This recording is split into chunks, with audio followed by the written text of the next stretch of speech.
Some killers don't just commit their crimes, they play games. They leave clues, send letters, and taunt the police, and sometimes even their victims. But arrogance has a price. In many cases, it was their need for attention that finally brought them down. Today, we're counting down 10 serial killers who taunted their victims and got caught. 1. Dennis Rader, the BTK killer. Dennis Rader gave himself the name BTK, short for Bind, Torture, Kill. For years, he sent chilling letters to newspapers and police, describing his murders in disturbing detail. He stopped writing for a while, but couldn't resist the spotlight. In 2004, he sent a floppy disk to police. What he didn't know? They traced the disk back to a church computer and to Dennis himself. His ego got him caught. 2. David Berkowitz, the son of Sam. In the 1970s, New York was terrorized by a shooter who called himself the son of Sam. After each murder, he left letters mocking the police, signing them with creepy symbols. The taunts created a media frenzy. But in the end, it was a parking ticket near one of the shootings that led detectives to David Berkowitz. He confessed immediately. His need for attention made him sloppy. 3. Jack Unterweger, the killer journalist. Jack Unterweger was convicted of murder in Austria, served time, and was released. He then became a crime journalist, even reporting on murders he was committing. He attended police press conferences and wrote articles blaming the crimes on others. But eventually, the similarities in his articles and the murders were too obvious to ignore. He was arrested again, and this time, for good. 4. Albert Fish, the Gray Man. Albert Fish was a horrifying killer in the early 1900s. What made him even more terrifying was his letter to the family of one of his young victims. He described the murder in graphic detail and mailed it years after the crime. That letter was his downfall. Police traced the envelope to a boarding house, which led them straight to Fish. His obsession with reliving the crime gave him away. 5.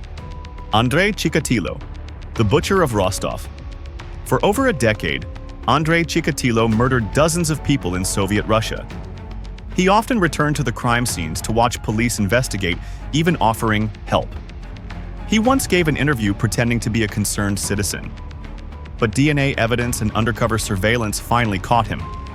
His constant presence at the scenes made police suspicious and eventually led to his arrest. 6. Keith Jesperson, the Happy Face Killer. Jesperson earned his nickname by signing letters with smiley faces. He wrote confessions on bathroom walls and sent anonymous letters to police and media.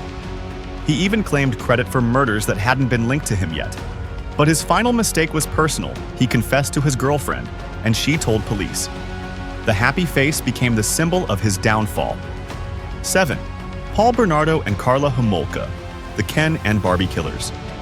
Paul and Karla looked like the perfect couple. But behind closed doors, they recorded horrifying crimes.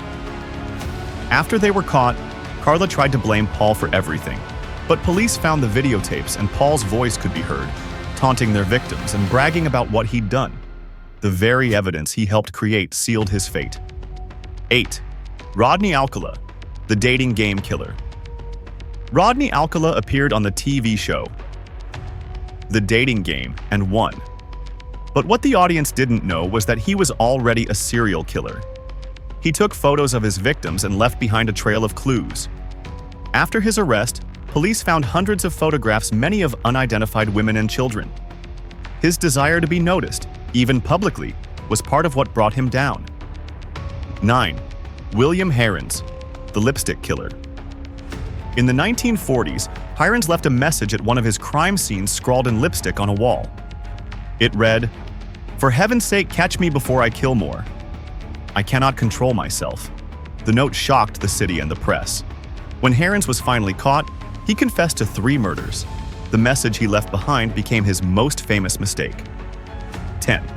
The Grim Sleeper, Lonnie Franklin Jr. He got the nickname because he seemed to take a long break between his murders. But Lonnie Franklin wasn't sleeping. He was just careful. What exposed him? He kept a personal stash of photos and trophies from his victims. One photo helped identify a woman who was still alive, and she helped connect the dots. His private archive became the evidence that put him away. These killers thought they were smarter than everyone else. They laughed at the police, toyed with the public, and believed they'd never be caught. But in the end, their pride, arrogance, and obsession with control gave them away. Which story shocked you the most? Let me know in the comments. And if you want more deep dives into true crime, dark psychology, and real mysteries, like, share, and subscribe.